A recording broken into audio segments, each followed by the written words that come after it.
यानी केंद्र सरकार द्वारा अपॉइंटेड चीफ सेक्रेटरी ने ये लिखित में दिया है कि टीचर्स की ट्रांसफर, पोस्टिंग और सारे सर्विस मैटर्स सिर्फ और सिर्फ केंद्र सरकार के अधिकार क्षेत्र में आते हैं और केंद्र सरकार के नुमाइंदे एलजी साहब के अधिकार क्षेत्र में आते हैं। तो ये बिल्कुल साफ है कि ये भारतीय जनता पार्टी का षड्यंत्र था।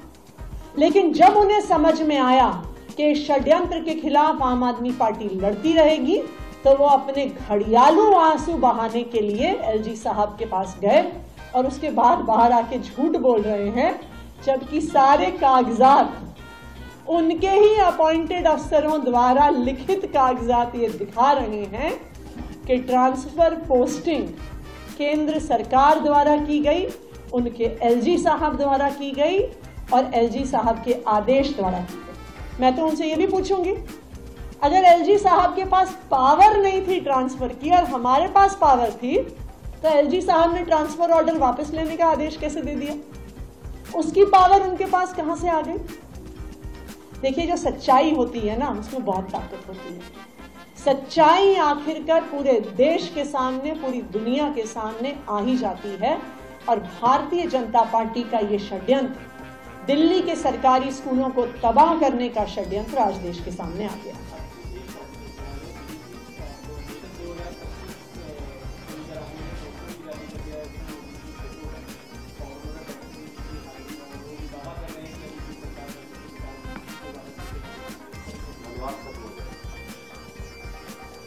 भारतीय जनता पार्टी ने एक मिशन किया था 2015।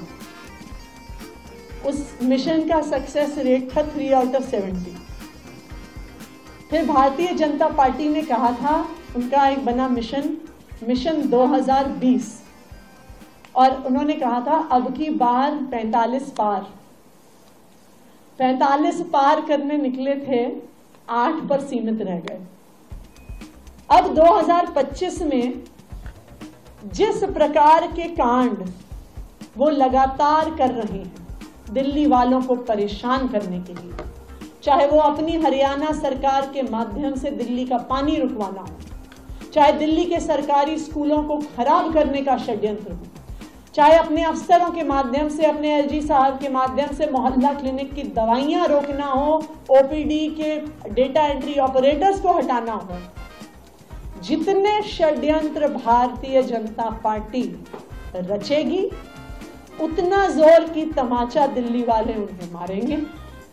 मैं आपको आज पूरे कॉन्फिडेंस से बता रही हूं कि अगर भारतीय जनता पार्टी की एक सीट भी 2025 में आ गई तो उनके लिए बहुत बड़ी बात है।